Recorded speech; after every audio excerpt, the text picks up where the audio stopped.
Be aware of a voluntary recall of the Taylor Farms Honey Balsamic Salad Kit. Due to a supplier error, some kits may contain Asian sesame ginger dressing instead of the intended honey balsamic vinaigrette.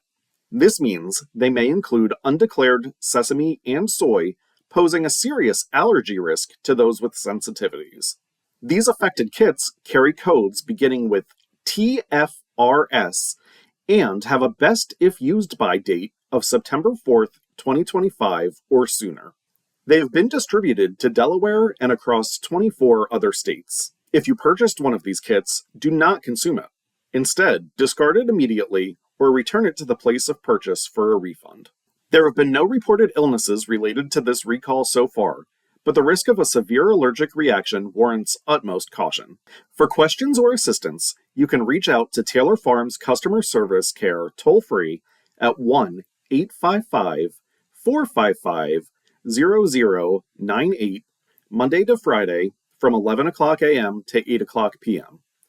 You can read more at the link in the video description. Millions of Americans wear contact lenses every day, but not everyone follows safe habits. DPH reminds you to always wash and dry your hands before touching your lenses, never sleep in them unless prescribed, and replace your case every 3 months. Proper care helps prevent serious eye infections and keeps your vision clear. State offices, including all DPH offices, will be closed on Monday, September 1st, 2025 in observance of Labor Day. Offices will reopen at 8 o'clock a.m. on Tuesday, September 2nd. If you're hosting your barbecue this Labor Day, remember hot foods need to be kept at or above 140 degrees Fahrenheit for safety. Keeping hot food hot is key to preventing foodborne illness. Also be sure not to cross-contaminate foods.